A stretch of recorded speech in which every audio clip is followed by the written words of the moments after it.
Olá, e aí? Pronto para mais uma história perdida? O caso que se segue é um dos temas mais evidentes e acontece dentro dos lares, no meio das famílias. O primeiro caso de feminicídio da história de Mato Grosso do Sul.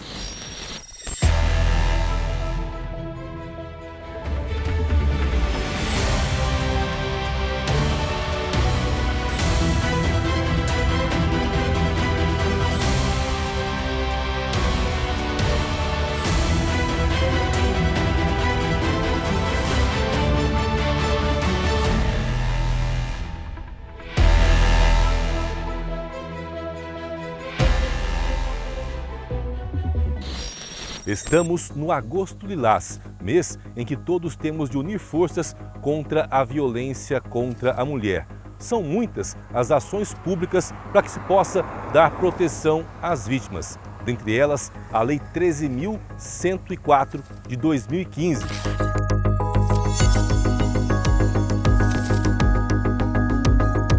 Legislação que criou o feminicídio como qualificadora do homicídio e tornou esse crime hediondo com pena maior, que pode agora chegar a 30 anos de prisão. Era março de 2015. 3 meses depois, a violência fez a primeira vítima no estado. A legislação, de uma forma geral, contribui na penalização, talvez no foco, né, em deixar em evidência e tudo mais. Mas eu acho que é uma contribuição que precisa de outras contribuições, sabe? Então, assim, a gente pode endurecer a lei, pode endurecer o que for, né? Mas a gente precisa uma educação diferente, né?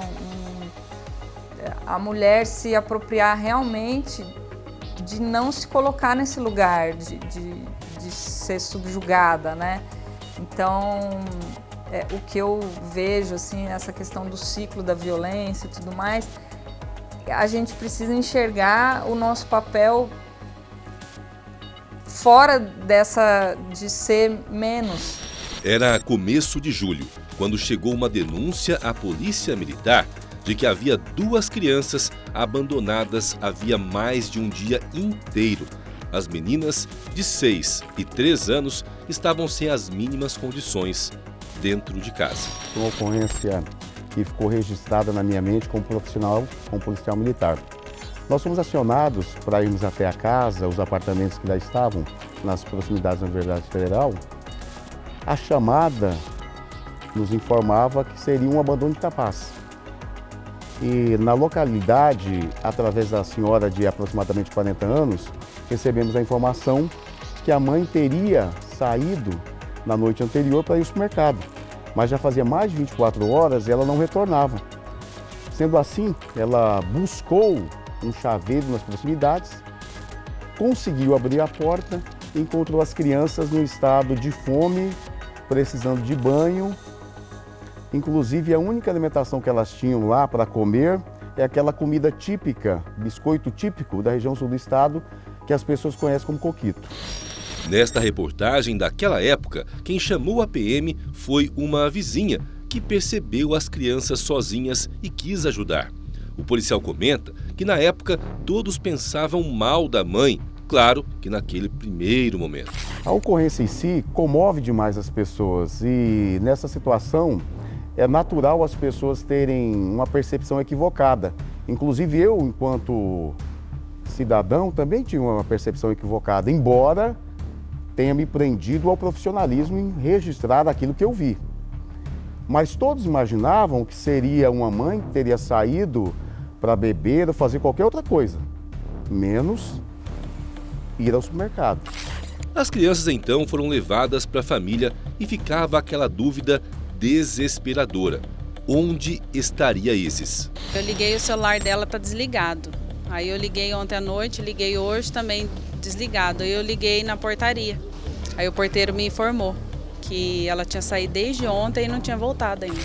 A cunhada estava desesperada e já pensava que poderia ter ocorrido algo com Isis Caroline. A gente fica preocupado também, né? Não sabe se aconteceu alguma coisa com ela.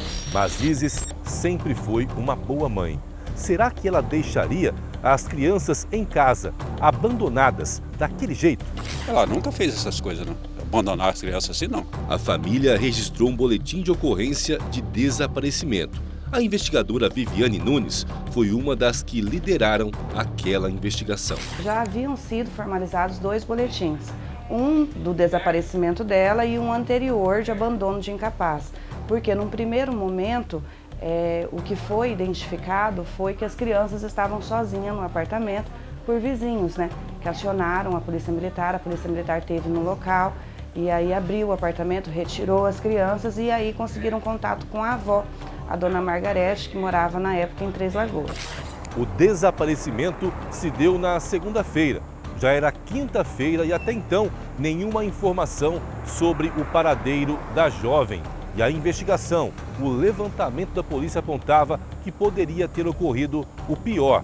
E o principal suspeito era o ex-namorado dela. Ele conviveu com ela, esse meliante, né? Vamos falar meliante, sim.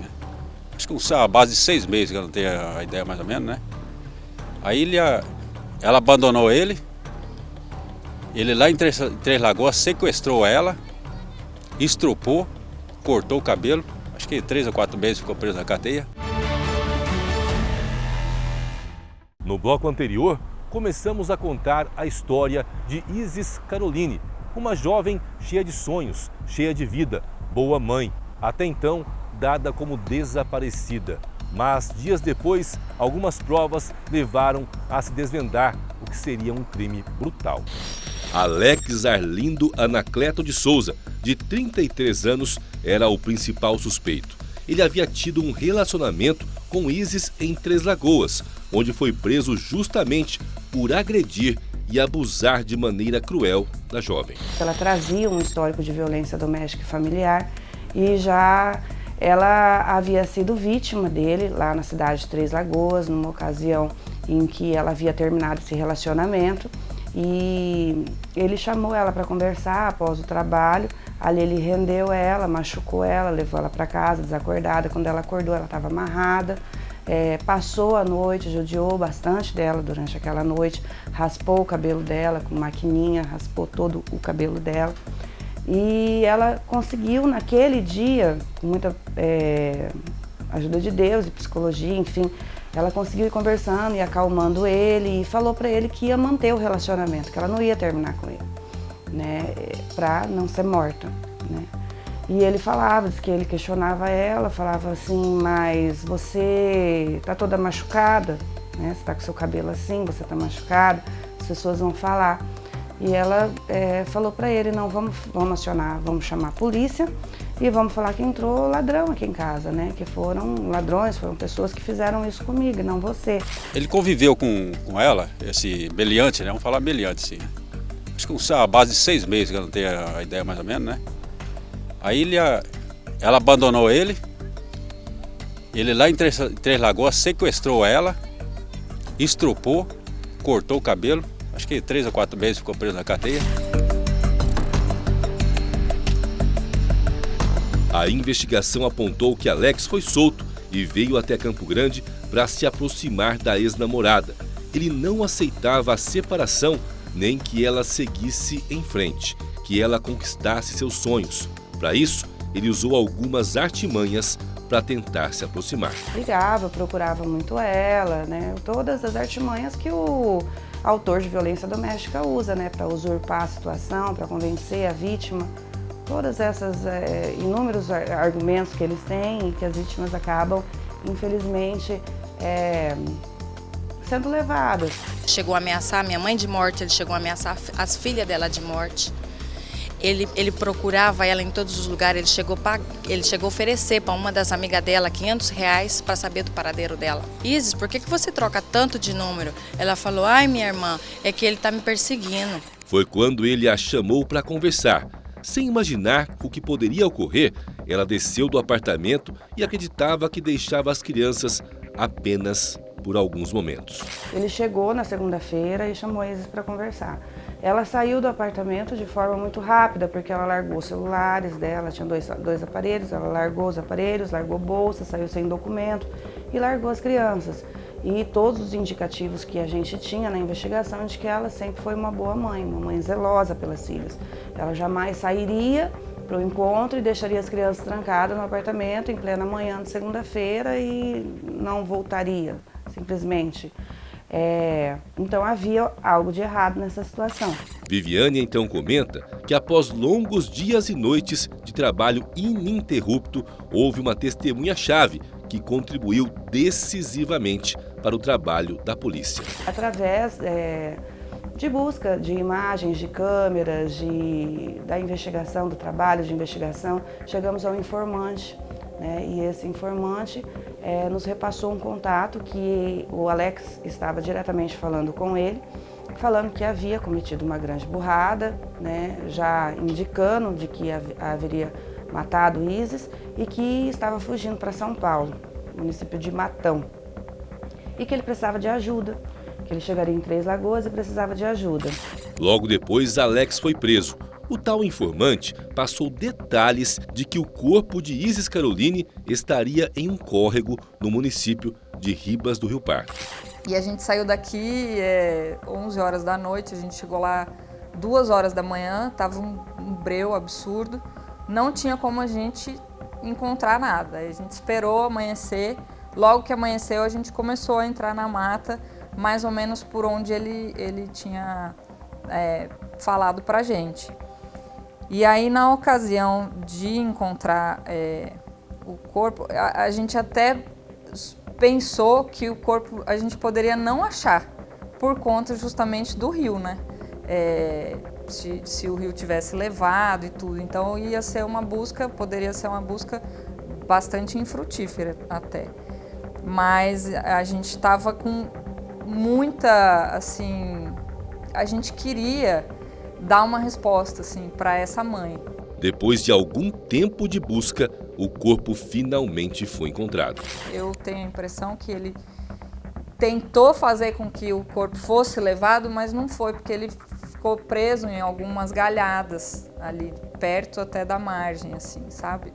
Não é um rio ali, é um córrego Mutum, né? Então ele não tem tanta força e tinha muito galho. E quando a gente chegou, fui eu e o investigador da 5ª DP também, que estava acompanhando a gente. A Vivi e a Maria, elas não quiseram entrar muito no mato, assim, no rio. Então, quando a gente chegou lá, a gente não conseguia nem reconhecê-la, assim, porque já tinha sido um bom tempo, né, alguns dias, e o corpo já estava bem inchado, sabe? Foi bem, assim, traumático, assim, bem impactante, né? Foi então que se desenhou como ocorreu toda a história. O corpo foi encontrado 5 dias após o crime.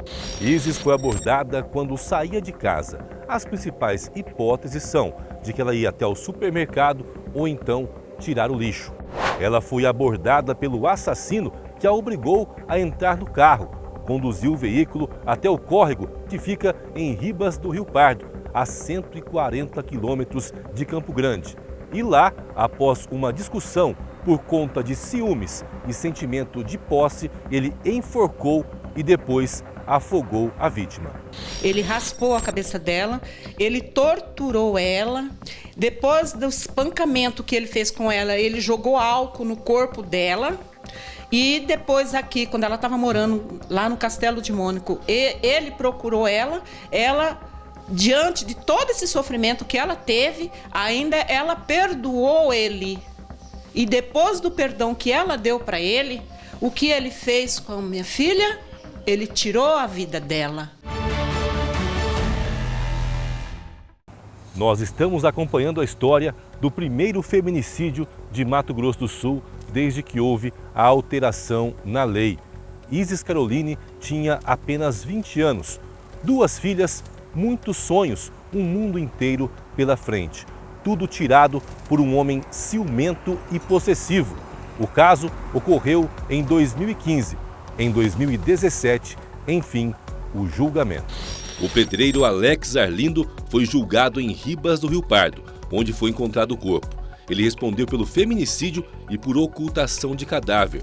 Durante o interrogatório, ele tentou negar o crime. Quando eu dava um depoimento e falava a verdade, eles apagavam tudo, desligavam o celular, apagavam, me quebravam na madeira e falavam assim, não, você vai falar isso que eu estou falando, quem é a autoridade do senhor. Tentou ainda culpar a vítima. Naquele dia ela começou a cheirar cocaína. A senhora tinha cocaína com o senhor aquele dia? Não, eu não tinha. Ela já estava com ela. Certo. Essa ideia de ir ao Rio foi dela, então? Foi dela. O que ele está falando é tudo mentira, tudo mentira. E outro, o que ele está falando, que ela conhecia o Rio, ela nunca veio aqui em Ribas de Rio Pardo. O laudo diz, ela não se afogou. Não tem líquido preso na garganta, na traqueia, no esôfago, não tem. Ela foi enforcada. Após o trabalho do júri, o veredicto. O pedreiro foi condenado a 26 anos de prisão e permanece preso. De um lado, a justiça foi feita, mas do outro, a prova de que em casos de feminicídio, além da mulher em si, há muitas outras vítimas que ficam no caminho. E é difícil ter que explicar para uma criança de 6 anos que a mãe não vai voltar mais. Não tem nada para expressar essa dor, esse sofrimento, esta saudade, sabe? Só Deus sabe, porque eu passo 24 horas à noite sem dormir. Como mulher, você chegar e ver, né, um resultado de um feminicídio, ver o corpo ali e tudo, é um pouco frustrante, né? Porque a gente luta tanto para ter essa visibilidade, para ter para acabar, né, com essa violência, com essa propriedade, né, que alguns homens ainda se sentem sobre a mulher, né? E aí é impotência e tristeza, né? Violência que atinge a todos que de alguma forma tiveram algum contato com a vítima. Violência que acaba com vidas, destrói sonhos. Violência que gera, claro, muita dor e que demanda ainda uma série de mensagens para que casos como esse não se repitam. É lamentável porque eu tenho uma filha, na oportunidade não tinha, mas a sua pergunta também me emocionou. Eu tenho uma mãe que infelizmente também faleceu e quem tem uma filha, uma mãe, jamais vai aceitar uma covardia, pelo menos na minha percepção, que foi feita com essa moça. A violência doméstica ela é um assunto real. E é um assunto que está envolto em todas as classes da sociedade. Então a mulher ela deve procurar ajuda. E a sociedade deve olhar com um olhar caridoso em cima disso, né? Nós vemos assim que é tão cruel que as pessoas...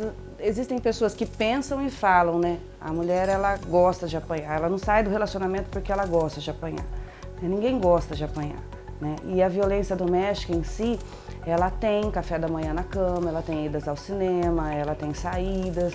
Ela não é tapa na cara todo dia, né? E são violências que vão se agravando. Eu estou há 8 anos nessa profissão e assim como o caso de Isis, já teve outros feminicídios em que a gente foi e que aconteceu. Acontece, isso é real, entendeu? E envolve os filhos e tudo mais. Então, a mulher, ela, assim que identificar, né, algum sinal de violência, ela deve buscar sair desse relacionamento. Deve buscar ajuda dos familiares, deve buscar ajuda da polícia, deve buscar ajuda das políticas públicas que estão aí na sociedade, que são efetivas sim, né, buscar ligar o 180 e realmente tentar sair desse ciclo de violência. Eu peço para todas as mulheres que não fiquem assim, ai, porque a pessoa é bonita, ai, ele me ama, que ele bateu em você, você vai perdoar. Pelo amor de Deus, não perdoa. Porque olha o que acontece, todos os dias a gente vê uma reportagem na televisão, um homem matando uma mulher, essa mulher trabalha, ela lava, ela passa, ela dedica, ela cozinha, para depois vir um monstro e tirar a vida dela, depois de uma certa convivência, né? Então, eu peço e faço um apelo, as mulheres que se amam, não ficam com uma pessoa dessa, jamais. As ações contra a violência contra a mulher não devem ser exclusivamente das mulheres. Nós, homens, temos um papel muito importante. Essa luta é de todas as pessoas que devem dar as mãos. E se você tem alguma denúncia de violência contra a mulher, ligue 180. Essa denúncia é anônima.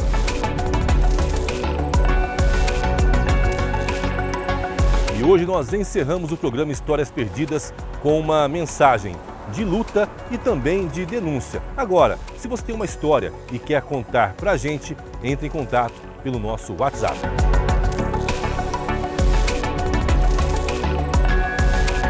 Voltamos na semana que vem com um mistério que até hoje não tem solução.